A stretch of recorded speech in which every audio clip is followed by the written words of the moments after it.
the biggest questions in the Diddy trial is what other celebrities will be named, who participated in the f***s and who witnessed the f***s. I mean, Diddy's white parties are infamous. According to the New York Post, the feds are set to widen the investigation.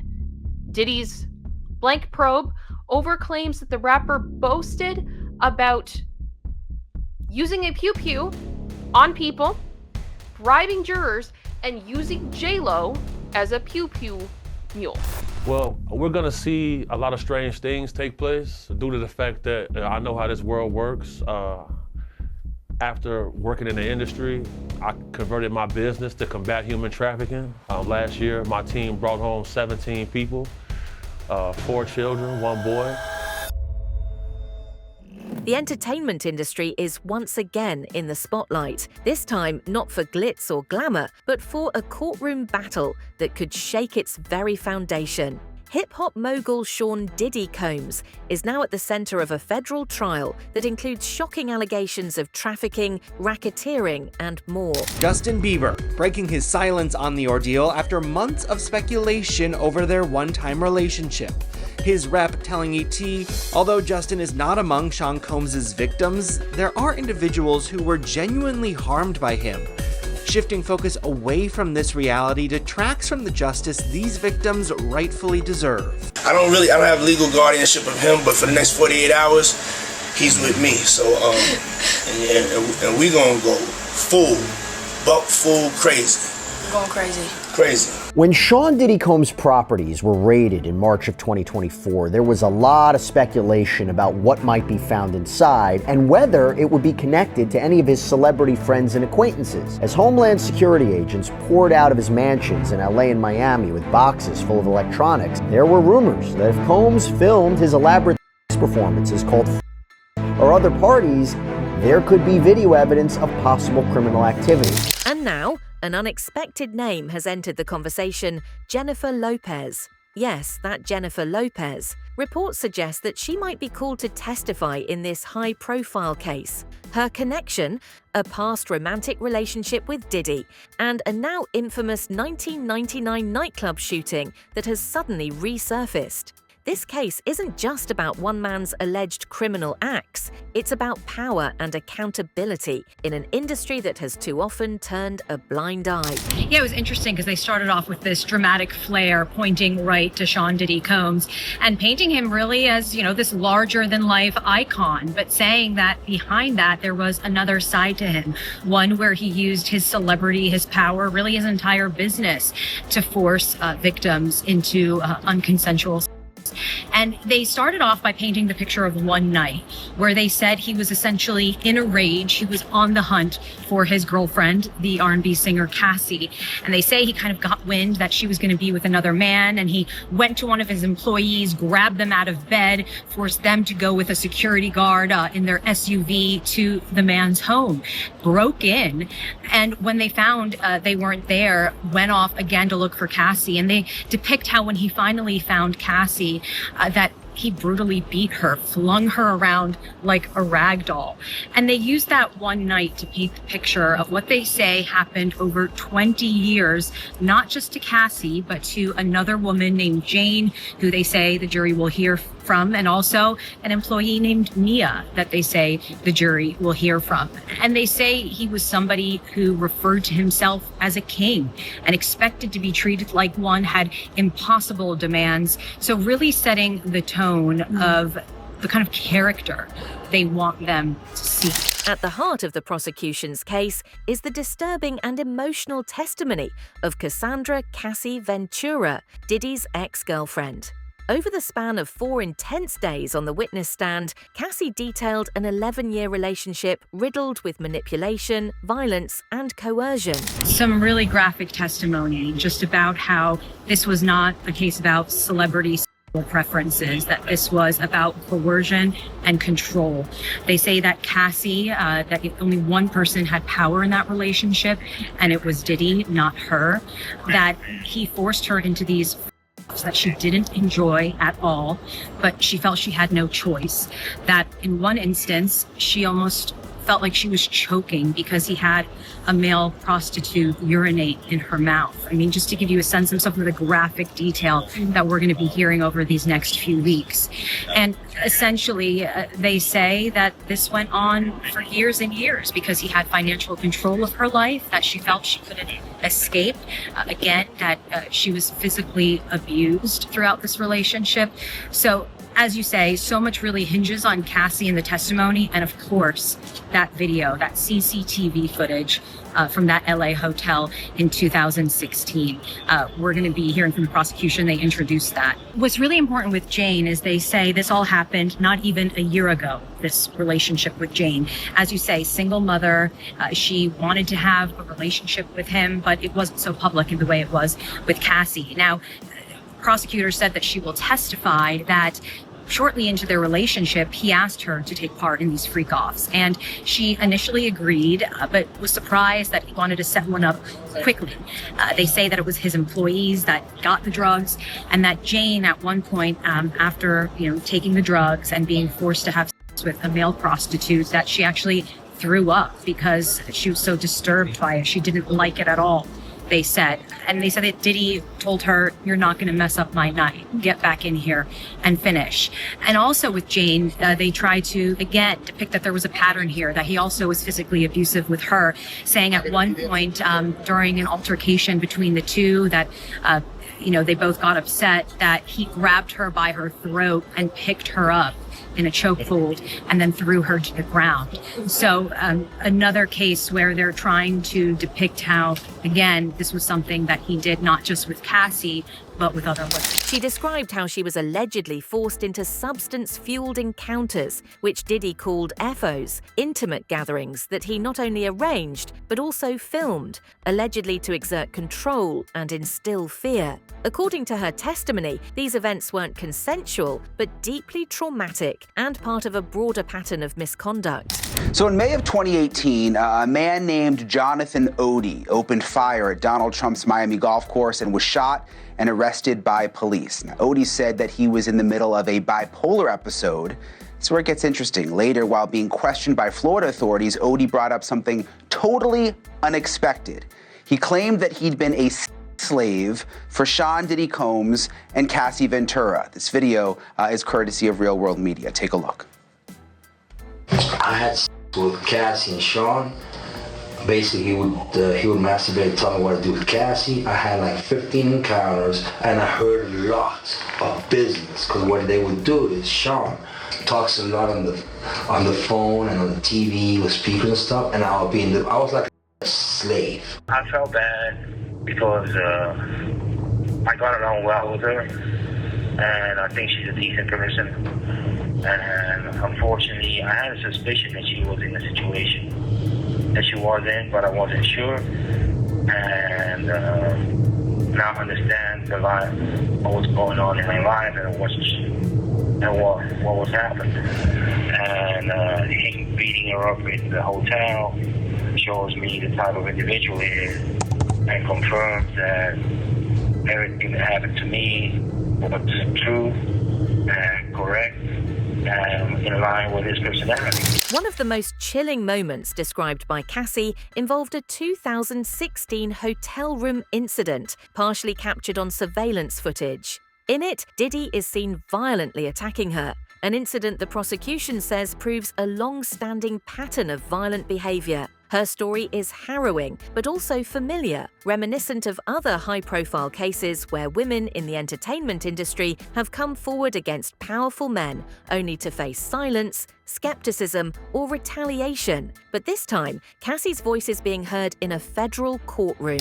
Whenever these trials come about, the closer you get to the trial date, a lot of things start happening to remove people from the case that are going to strengthen the case for the prosecution. And I feel like we're watching that take place now with one of the male worker guys who provided tapes to the feds. He's disappeared. And this is similar to what happened in the Tory Lanez case, where the bodyguard whose DNA was on the weapon, he disappeared. So I expect to see a lot of strange things take place. I expect to see the defense team do a lot of steps to lighten the image of Combs, and we've been watching that take place. In a surprising and unusual move, Diddy's legal team has admitted to a history of domestic violence, but they're drawing a sharp line between those admissions and the criminal charges he currently faces. Their argument: Diddy may have been, quote, a terrible boyfriend, but he was not the mastermind of a criminal enterprise. According to the defense, the encounters described by Cassie were consensual, part of a shared and perhaps extreme lifestyle, but not crimes. Is Diddy's defense getting to Cassie? How's her demeanor in court today? To watch someone who is visibly pregnant sort of take deep breaths at times, she's keeping her cool. Honestly, she didn't cry or anything like that. Obviously, early on in the testimony, there were some things that had her in tears. But today, she's been very calm, very measured, especially considering the audio clip that we heard of her threatening to kill someone. I looked over at the jury box because I was wanting to hear their reaction as we're hearing in real time her voice threatening several times to kill someone because she's concerned about this video, and the jurors were shocked. I saw the eyebrows raised, I saw them listening, and I think to hear her voice in court and see how calm and measured she is, and then to hear that side of her. Again, it was in 2014 that this audio clip was something that she recorded, but clearly she's threatening someone who she thinks might release a video, and she's worried about it. And the person that she was threatening was one of Diddy's associates. Correct. What was Diddy's reaction? What was Cassie's own reaction when she heard her audio? She just kind of looked down. She seems to be very calm. I mean, I think she knows that some of this evidence was going to come out. So she's answering the questions, yes, no. When she doesn't remember something, she's very clear about that. But the prosecution, the defense has been trying to poke some holes into the testimony she gave about the alleged rape that she said took place toward the end of their relationship. It's a risky legal strategy. By acknowledging some level of wrongdoing, the defense hopes to humanize Diddy while casting doubt on the prosecution's depiction of a carefully orchestrated system of exploitation. But it also opens the door for more scrutiny of his behavior, both past and present. I think it's probably the former. And like you said, the key part of that statement was denying that he was a victim, but really talking about the other victims. And it wasn't alleged victims. He said other victims, well, through his spokesperson. So I think that is very, very important. This isn't a Michael Jackson type case where, you know, celebrities are rushing to Combs's defense. Very few people are. And the fact that you have someone come out that really isn't 50 Cent or someone who, you know, is trying to make light of it, or a documentary about it, and really point the finger at Diddy, that's a big deal, Jesse. The trial has also dragged an old scandal back into the spotlight, the 1999 Club New York shooting incident involving Diddy and then-girlfriend Jennifer Lopez. Here's what happened. On a December night in Manhattan, a shooting broke out inside the club. 3 people were injured, and when Diddy and Lopez fled the scene in a vehicle, police found a stolen gun in their car. The media frenzy was immediate. Diddy was arrested and charged with weapons violations and bribery. Jennifer Lopez was also taken in for questioning. Eventually, Lopez was cleared of all charges, and Diddy was acquitted at trial. But the incident left a lasting mark on both of their careers and remains one of the most talked about events in hip-hop history. Kim dated Albie Shore, she dated Dallas Austin. With J-Lo, I don't recall her dating too many other people before Puff because she had just came from In Living Color. So he really, really liked her. He really, really liked her. Once he got into that shootout, you know, when they had the shootout at the club, Puff had a manager named Benny Medina, and then Benny Medina told J-Lo that it would probably be in her best interest to break up with Puff because he was gonna ruin her career. And she broke up with Puff. That broke his heart. And then Benny Medina wound up no longer being Puffy's manager, and he started managing J-Lo. So she broke out. That hurt, that broke his heart. Now, over 2 decades later, that night is back under the microscope. Prosecutors believe it may provide critical insight into Diddy's behavior and patterns of control, even if it doesn't directly relate to the current charges. Whenever you see a gentleman like this, from affluence and power, whenever they have an addiction to MDMA or the drug ecstasy, they call it the love drug. So he's been doing this drug for over 20 years. So that's gonna lead his views skewed when it comes to activity. I believe it's helped turn him into a deviant. And, you know, what type of man wants to see another man urinate in his wife's mouth? I feel like it's evil. I think his behavior is egregious. And, you know, I have a history of using very heinous acts on people like this who participate in this type of lascivious act. And this brings us to the latest twist in the saga. Jennifer Lopez might be called to testify. Why? Because of her intimate past relationship with Diddy, and more importantly, her presence during a pivotal moment in his legal history. Prosecutors may want to hear her perspective, not only on that chaotic night in 1999, but on Diddy's behavior, demeanor, and attitudes during their time together. All Jennifer Lopez had to do was marry a white boy, Oscar winner, for people to stop remembering that she had a gun in her pocketbook. She had gunshot residue on her hands the night that Natanya was shot at that club. Not once has she spoken up for the betterment of that woman or say something in her defense to stop Puffy from gaslighting her and trying to put hits out on her because he was afraid that maybe one day they would open the case and she still has the bullet fragments in her face. Like J-Lo has said nothing.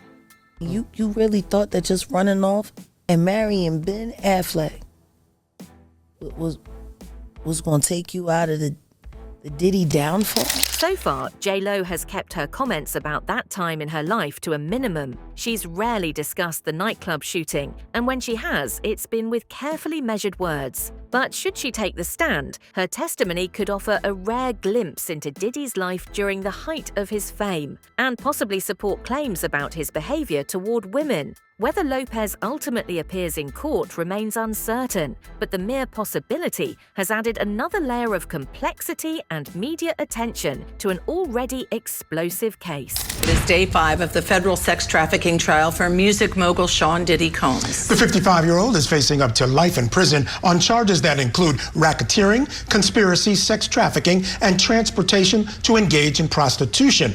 He has pleaded not guilty to all charges. Ventura is done with her testimony. It wrapped up just a little while ago after a long and tough 2 days of questioning by both sides, a total of 4 days. But in the last moments of her testimony, the defense was able to get a big revelation out of Ventura. Now, she's about to receive a nearly $10 million settlement from the Intercontinental Hotel. That's where surveillance video captured Combs beating Ventura in March of 2016. Combs' ex confirmed that she had reached the settlement in the past month. This trial isn't just about one man's alleged actions. It's a mirror held up to the entertainment industry. It's about unchecked power, bad relationships, and a culture of silence that has allowed dangerous behavior to persist behind closed doors. From Harvey Weinstein to R. Kelly, and now Sean Diddy Combs, we're seeing a pattern of powerful figures being brought to account, often years, if not decades, after their alleged misconduct. But what makes Diddy's case stand out is the breadth of the allegations. It's not just about misconduct in private, it's about an alleged criminal system built around the exploitation of a machine involving substances, manipulation, coercion, and secrecy. If these charges hold up, the implications could ripple far beyond the music world, forcing the entire industry to reckon with how it protects, or fails to protect, the vulnerable. I mean, this is sick. This is a depraved individual. And just keep in mind, she's not the only one. That we're going to have more women come forward, we believe, and take the stand and say he did this with them too. And as far as the racketeering goes, there's been testimony that his staff was facilitating it. They would set up the rooms. They would deconstruct the rooms. They would clean the rooms. They would bring in fresh linens from all the blood and human fluids and baby oil that were all over the beds of these hotels. It's absolutely disgusting. Yes, he was obsessed with baby oil. I know we're all kind of joking about baby oil now. It's just sick. Like, he wanted to heat it up. He wanted her putting it on sex workers. The sex workers putting it on her. He wanted her to watch him with female workers too, made her do that. And the defense is trying to say it's all consensual. We've got these emails showing some of them were at her request, or she was at least open-minded, or seemed to be anticipating it with favor. And therefore, This wasn't coercive. As for the beatdown we've seen on tape, they seem to want to suggest he was angry about his phone, something had happened to his phone, and not that she left the freak off. Now, they're not going to get that in evidence in any meaningful way unless he testifies. And if he testifies, all bets are off. It would be a disaster. For survivors like Cassie Ventura, stepping forward is no easy feat, especially when the accused holds enormous wealth, power, and influence. Her courage echoes that of other women who have come forward in recent years, helping to change the conversation around misconduct and control. My prayers for Albie Shore are being answered day by day. From the moment that we found out he flatlined to the moment we found out he came back. I'm here vigilant for that. Justice for Kim Porter. Support for Cassie. We have to remember there are real survivors like Natanya Rubin. This is why I'm here. Got it. And we know that Albie Shore was also on Good Day New York just last week, talking about much of this. What was your thoughts as you heard him even speak out on that show? Sorrow and joy that he's finally being heard, that he's finally being listened to, that someone is finally seeing that his story is worth believing in. Thank you so much. I appreciate it. Prayers for the children, everyone. That's why we're here. Still, the road to justice is long and often painful. Cross-examinations, media scrutiny, and online backlash are just a few of the hurdles victims face. But with each testimony, the narrative begins to shift. We're no longer looking at these as isolated celebrity scandals, but as systemic issues that demand structural change. And these problems didn't start for me until I started to speak out about people like this. You know, it's been a hard time to line up this interview because the last time I was scheduled to be in this interview, randomly, our car gets hit from the side by a blacked out vehicle, no license plate. That's happened 3 times this month so far. Really? Somebody didn't want me to do this interview. Yeah, somebody didn't want me to do this interview. You know, I'm somebody where I've had FBI come to my house before and tell me they found a threat against my life. So, you know, I'm well versed in this world. This is a dangerous game people are playing, and it's a good feeling for me to see the justice system prevail, and some people deserve retribution. You clearly feel that Sean Combs, over the years, has made people disappear. Right. As Sean Diddy Combs' trial unfolds, the world is watching, not just to see if one man is found guilty or innocent, but to see whether justice can truly prevail in an industry that has long operated behind a veil of power and influence. If Jennifer Lopez does testify, her words could carry significant weight. Not just because of who she is, but because of what she represents. A reminder that even the biggest stars aren't immune to being swept up in the chaos of misconduct, manipulation, and trauma. And you don't see not one picture of him and Snoop together. You gotta realize Snoop came to New York and said he didn't have a problem with Big and them, he didn't have a problem with nobody, and Pac felt a certain kind of way behind that. Went on Steve Harvey's show with Puff, like that's my dude, this, that, and the third. But yet and still, Big came out to California. Was they really that cool? Or it was just a facade that was put up? You don't see not one place where they smoked a blunt together. Both of them like to smoke. We was in the studio with Bone Thugs and Harmony. Snoop never came over there. So you tell me. Whether this trial ends in conviction or acquittal, one thing is certain. The era of silence is ending. The entertainment industry is being forced to confront its darkest corners. And perhaps, just perhaps, that's how real change begins. Stay tuned as we continue to follow this story. Don't forget to like, share, and subscribe for more updates on breaking news, pop culture, and the stories that matter. Hit that notification bell so you don't miss our deep dives and expert breakdowns. Until next time, stay aware and stay informed.